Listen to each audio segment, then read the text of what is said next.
जुन्या करारातील योना संदेष्टा हा आजच्या पहिल्या वाचनाचा आणि शुभवर्तमानाचा प्रमुख असा पात्र आहे.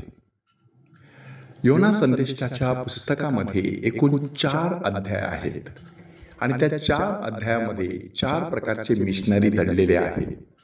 पहिल्या अध्यायामध्ये असा एक मिशनरी दडलेला आहे की तो निरुत्साही आहे, म्हणून तो परमेश्वराचं वचन प्राप्त होता बरोबर परमेश्वरापासून दूर पळून जातो आणि ज्या जहाजामध्ये तो जाऊन बसतो तिकडे तो झोपी जातो. वेळ येताच मला ह्या समुद्रामध्ये फेकून द्या अशा प्रकारची भाषा करतो.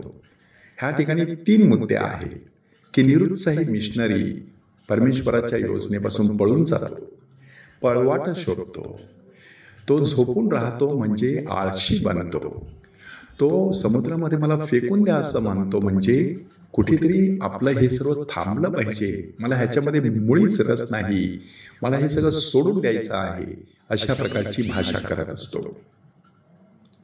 दुसऱ्या अध्यायामध्ये दुसऱ्या प्रकारचा मिशनरी आपल्यासमोर सादर करण्यात आलेला आहे आणि तो आहे अस्वस्थ मिशनरी. की योनाला समुद्रात फेकून दिल्यानंतर तो माशाच्या पोटामध्ये जातो आणि त्या ठिकाणी तो अस्वस्थ बनतो. तिथे त्याला मोठं प्रकटीकरण होतं आणि मग तो त्या ठिकाणी प्रार्थना करतो. निरुत्साही मिशनरी सदैव अस्वस्थ असतो. आपण देवाच्या इच्छेनुसार वागत नाही तर देवाच्या इच्छेविरुद्ध वागतो ह्याची त्याला जाणीव असते आणि म्हणून तो अस्वस्थ झालेला असतो. अशा वेळेला माणसाने काय करायचं ते आपल्याला तिथे शिकवण्यात आलेलं आहे. अशा वेळेला माणसाने प्रार्थना करून परमेश्वराकडे परतायचं. म्हणून तिसऱ्या अध्यायामध्ये शिस्तप्रिय मिशनरी आपल्यासमोर सादर करण्यात आलेला आहे.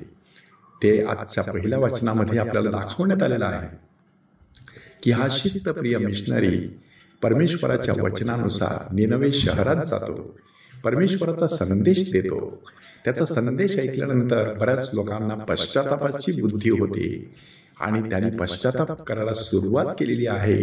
हे पाहून परमेश्वर आपल्या योजना बंद करतो किंवा बदलून टाकतो, रद्द करतो.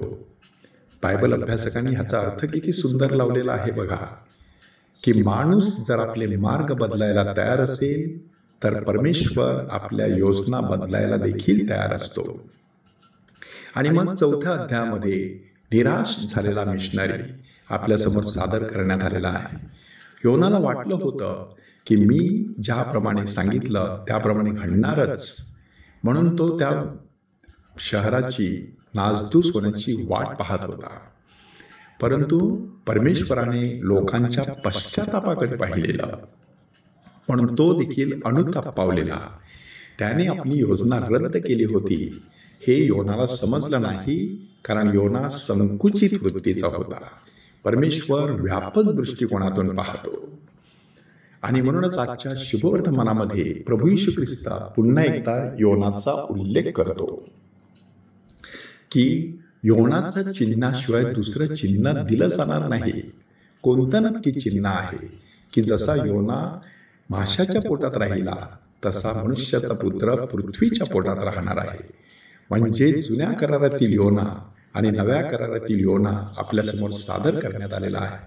त्या योनाबरोबर शल्मोनाचा देखील उल्लेख करण्यात आलेला आहे की जुन्या करारातला शल्मोन, दक्षिणेकडची राज्ञी त्याला बघायला आली आणि इथे तर शल्मोनापेक्षा थोर असा कोणीतरी आहे, परंतु त्याचं ज्ञान लोकांनी आत्मसात करण्यामध्ये ते कमी पडले.